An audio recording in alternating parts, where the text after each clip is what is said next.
theme of near-Earth objects. I'm going to talk a little bit about the threats to our planet. So we're probably all aware that throughout recorded history, and even before recorded history, throughout its history, the Earth has been bombarded by space rocks, ranging in size, of course, from the sort of the grain of sand size that we see shooting across the night sky as meteors, to much larger objects. So just give me 1 second to set this up, and here we go. And when we talk about larger objects, there have been many, many famous examples of these. One of the most famous, if not the most famous, of course, is the Arizona meteor crater, formed, it is reckoned, about 8,000 years ago by a meteor that was an iron object that struck the Earth that may have been only about 50 feet across. No remnant of it has ever been found, so presumably it was vaporized in the blast. But that's the famous Arizona meteor crater. Much more recently, in 1908, we had what's referred to as the Tunguska event, where hundreds of square miles of trees were flattened by an object that exploded above Tunguska in Siberia, a very, very remote region of Siberia. So remote, in fact, that it wasn't until 1927 that an expedition was mounted to go and see exactly what had happened. There were eyewitness reports of a huge fire in the sky. And we think there was possibly one death associated with this when somebody was blown into a tree, or into the trunk of a tree, I should say. But this was, this was potentially disastrous. We don't know the size of the object. No remnant of the object itself has ever been found, because it's assumed that it vaporized when it exploded in midair.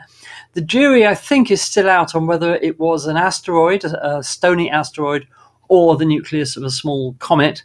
We really don't know, and there are sort of contradictory bits of evidence one way or the other. We may never know exactly what exploded above the ground in Siberia in 1908, but you can see the devastation it caused. If the Earth had been slightly more rotated, it could have hit a city, and this is always the danger.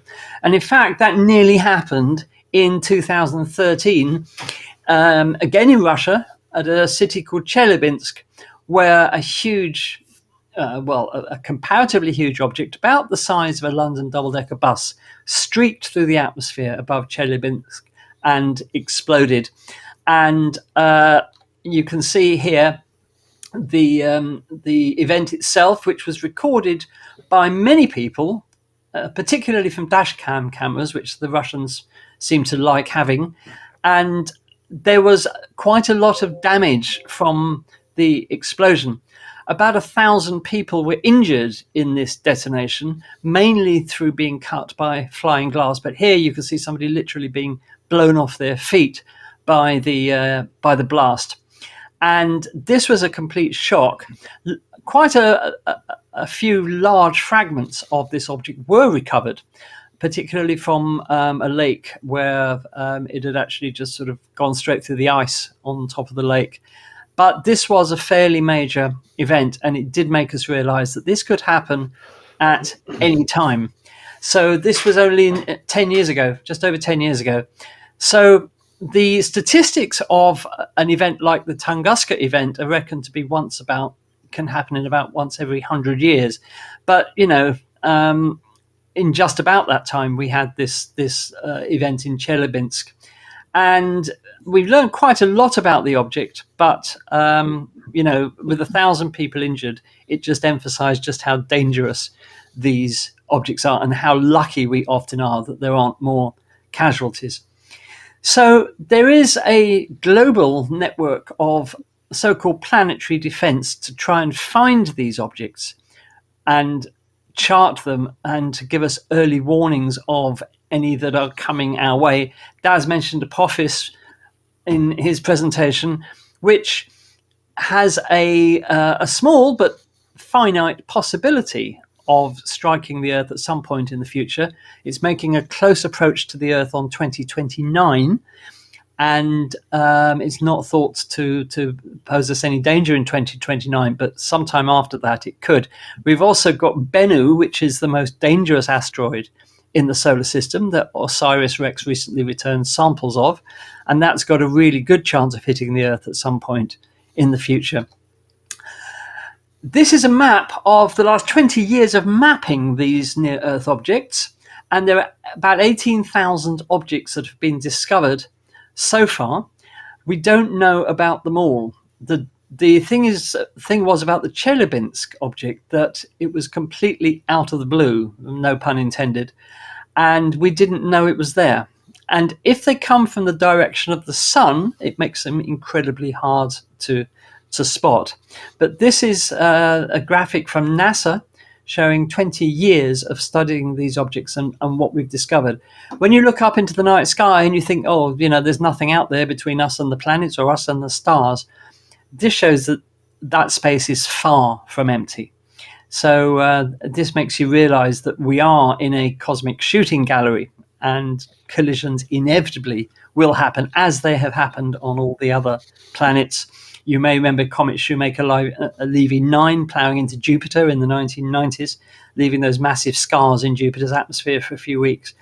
And when we look at other planets in the solar system, we see countless examples of impacts, both large and small, and the moon, of course. So impacts can and will happen to the Earth. And it's not a question of if the Earth gets hit by a large object, it's a question of when. So planetary defense is really, really important. We don't want to see something like this. We don't want to see another dinosaur extinction level explosion. And so the question is, what can we do about it realistically? Let's have a look at the hazards by the numbers. Now, if you look at on the bottom, we've got things that look like pie charts. Well, these are pie charts showing an estimation of what percentage of which type of object has so far been discovered. The ones smaller than 10 meters in size, only 0.03% have been discovered. And these are estimated to hit the Earth about once per decade. These can cause damage. These were sort of the type of object that the Chelyabinsk object was. And a very bright fireball, strong sonic boom could break windows. Well, as we saw in Chelyabinsk, it did break a lot of windows and hurt a lot of people. The 50 meter up to 140 meter size, we've only discovered 7% of them for the 50 meter size, and only about 40% of the up to 140 meter size. And although these impacts are statistically going to happen once every 1,000 years in the case of the 50 meter objects, and once every 20,000 years with 140 meter objects, they are still a danger. These are the dangerous objects that we don't know that much about, and we haven't found that many of, but we have good reason to believe there are a lot more out there that we haven't discovered. And of course, it goes up to the 1,000 meter objects and the 10,000 meter objects, which are going to be incredibly rare, once per 100 million years. And this is a life extinction event. Now, over the last couple of decades, the call has been growing and growing for countries to spend more on early warning and identification for these objects. And it's a good sign that over the last few years, if we look at NASA in particular, their budget for identifying near-Earth objects has grown. And I just want to show you the figures of that. We've got two colors here. We've got the observations of the near-Earth objects, and DART, which was the NASA mission to actually try a solution for dealing with these objects. I'll talk more about DART in a moment. But as you can see, the expenditure has risen quite a lot over the last few years as the clamour to actually do something about this danger has grown and grown and grown. Now, obviously, a lot of money still needs to be spent, not just by NASA, but worldwide, in protecting our planet against these objects that could cause disaster without warning at any time. How would we deal with the threat, assuming we've identified an asteroid that is in danger of striking the Earth and causing a problematic event, if you want to put it like that? What could we actually do about it? Well, the first and most obvious option is just to nuke it. And that may seem an elegant and simple solution, an effective solution, but in practice, it's really, really not. The reason is that many asteroids are not solid objects. They are bodies of loose rubble held together by gravity. Asteroid Bennu, currently considered the most dangerous asteroid in the solar system as far as the Earth goes, is an example of this.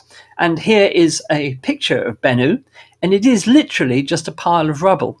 It's not solid by any means. And if you nuke something like this, you risk the danger of splitting it into countless objects, the ones that aren't vaporized. And you only need one of those fragments of the asteroid to hit the Earth, and you haven't solved the problem. You've got a disaster on your hands. So trying to nuke an asteroid and making sure that every last bit of it is vaporized and there are no fragments flying off that are going to hit the Earth is a bit of a dangerous business, and there are too many variables for it to be considered an effective option. If the asteroid is solid, like an iron meteorite, for example, or an iron asteroid, or even a solid rocky one, if that is the composition, it might work. But the problem with all of this, we need to know the composition of the asteroid in advance. Another option, which has been suggested, is simply to tie rocket engines onto the asteroid and push it away. Well, this is A, not extremely cost effective, and B, it's not really reliable either. You might end up deflecting the asteroid further towards the Earth than it was originally. So although this has been proposed as a solution, it's not a particularly good one. Another option is the so-called gravity tractor. Now, this consists of a spacecraft which orbits the object, and simply by the gravitational field of that spacecraft, over time, it would deflect the asteroid from its course enough to make it miss the Earth. And this is called a gravity tractor.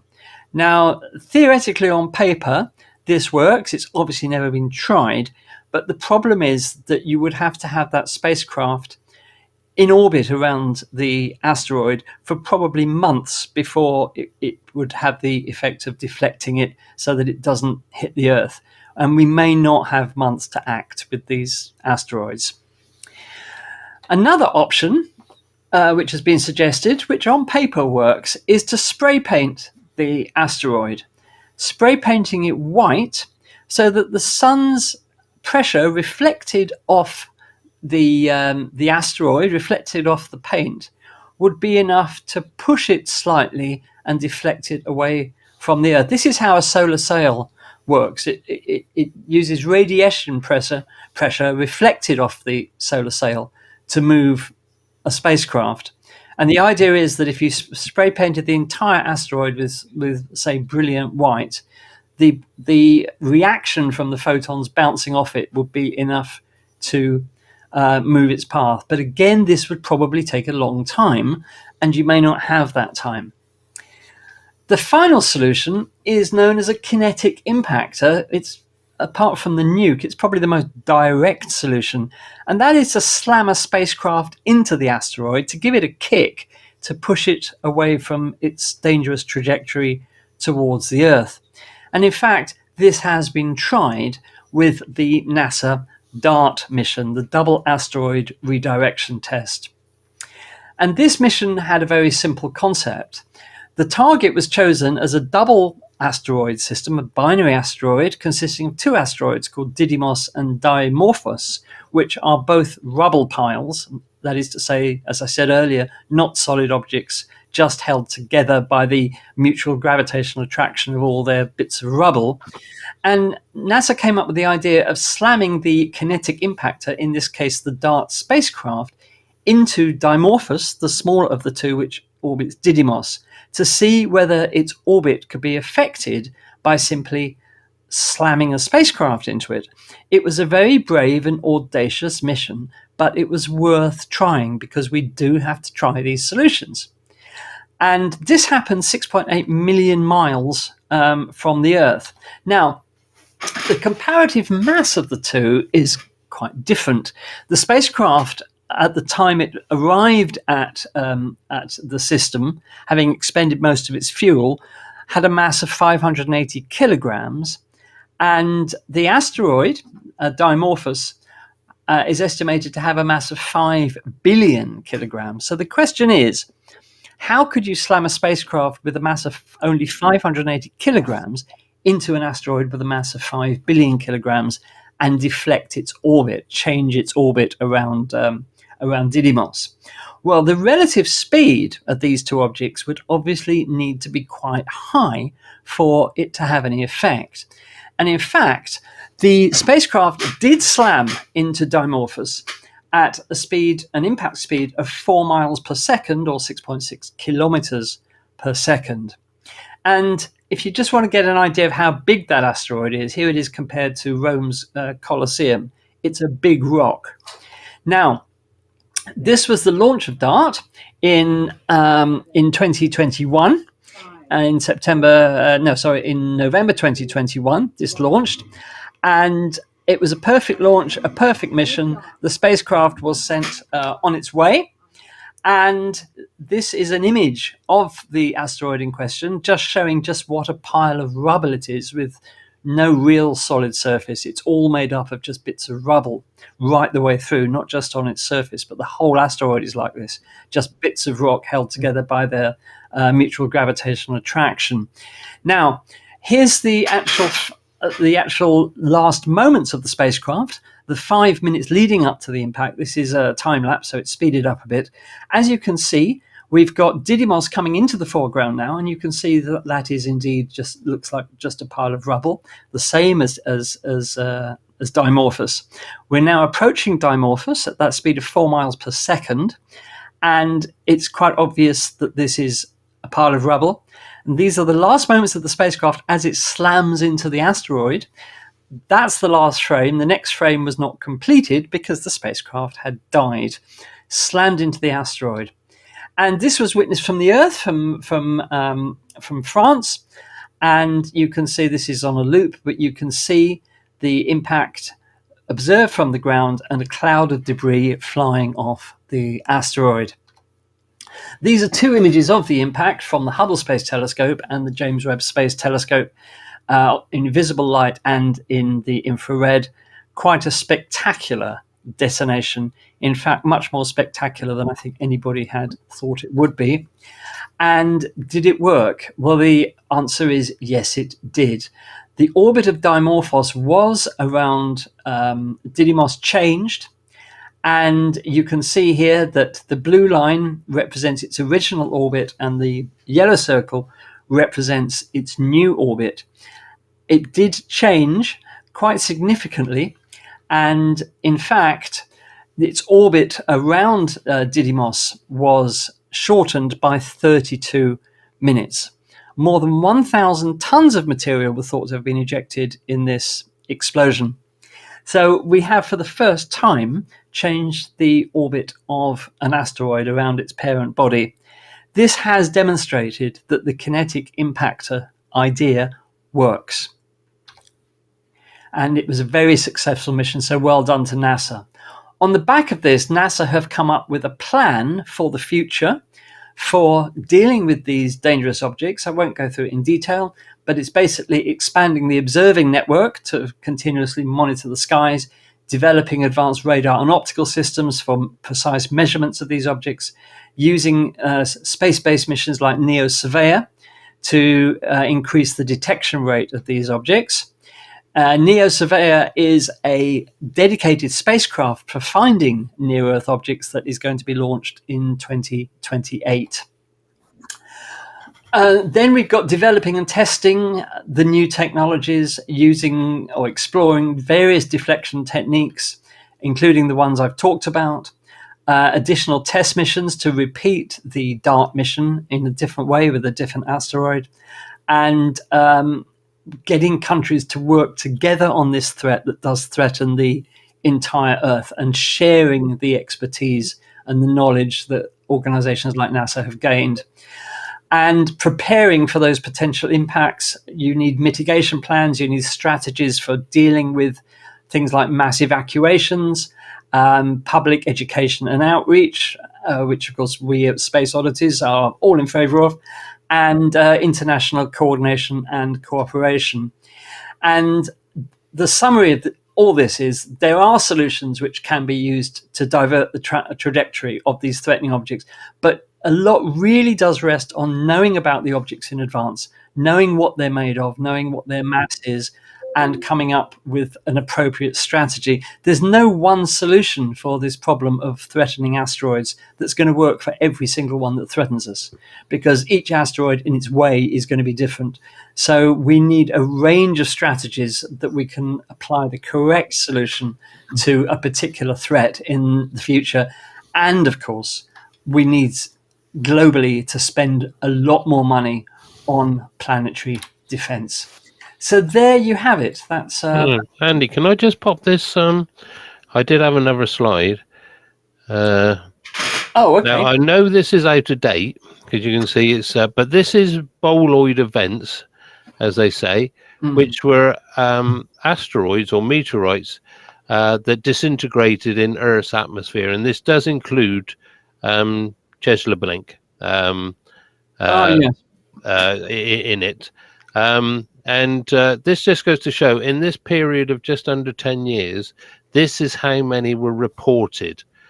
And you can see the represented in the sizes along the bottom, and also the ones that were seen during the day and during the night. So as you can see, that was just in 10 years of these things that actually came through the Earth. And I see it's looking at that. I mean, it's almost evenly split between daytime event and nighttime event. Exactly. They're coming at us all the time. And this is what we need to know. And these have all been, it's luckily small enough not to cause much damage. The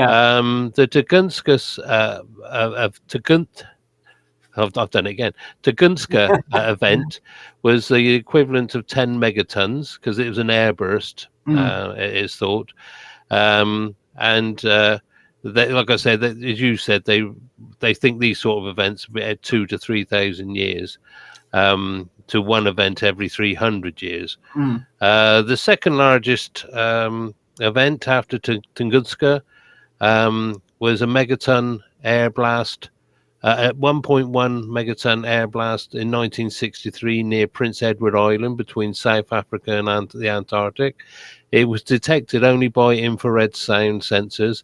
However, this may not have been a meteor. Now, this is what I'm saying. The only reason we know about this event, it was detected by sensors. It wasn't actually seen. So, like I said, that image I put up of those 10 airbursts or fireballs that have been reported, that is probably just the tip of the iceberg. And the third largest was the Chelyabinsk on the 15th of February 2013. And as you said, a lot of people, that was sort of like a yield of 400 to 500 kilotons. And of course, like you said, most of the injuries were by broken glass because people saw the fireball move to the windows, and then of course the shock wave hit a bit afterwards. But this is just why we need to be aware, and why we need to try and find ways of mitigating these things. And I'd just like to pop this up from Anne, and she said, we saw a huge fireball going up the Irish Sea in 1969. It landed in Northern Ireland, partially in a field, and part went through the roof of a police storage shed. Wow. It's on display in the Mar Planetarium. Wow. So that was Anne. Thanks for that, Anne. That sparked off a whole load of new chat in the chat. So, Great. Fantastic. Thanks, Anne. I would like to have seen that. I've only seen a good few good fireballs in my time, but nothing's ever impacted, as far as I know. So, well, they all impact somewhere, but a lot of them go in the sea, of course, and we don't get to know about them. So there you are. So that's just a little thing from us tonight about planetary defense. The bottom line is the world needs to spend more money on this, and especially governments need to take the threat a lot more seriously than they do. It's not a priority for most governments for fairly obvious reasons, but we could have a disastrous event happening without warning.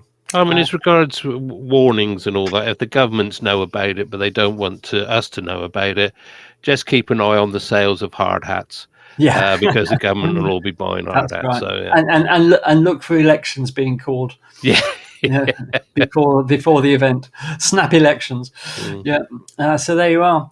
Okay, Lou, are you okay now? Yes, it looks like you're there. I think we're good. Okay. Good. Just two quick comments about Yes. all of this. The first is the accurate graphic that you showed with the near-Earth objects in orbit that looked like it was jam-packed, which it was, thousands of objects. That is what it looks like when it fits on your screen. But if you could look at the actual size out in space, you could look anywhere you wanted, and the odds of seeing any one of them would be almost zero. Of course, because the space is so large.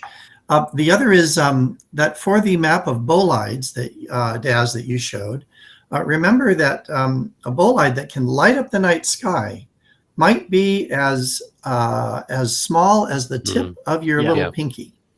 Okay. Most of the meteor showers that we get are grains of sand size, that kind of thing. So a bolide could be anything from that to something much bigger. Just to pick up on one of those, Lou, when you see films like Star Wars, where they show spacecraft flying through asteroid fields where the asteroids are almost touching each other, of course, if you were to fly around the asteroid belt in our solar system, if you were standing on one of those asteroids, you wouldn't be able to see any of the other asteroids because, as you said, they are all incredibly spread out. That's right. Yeah. I'm not saying that there aren't star systems out where there is an asteroid belt where the asteroids are very, very close together, but it's not incredibly likely.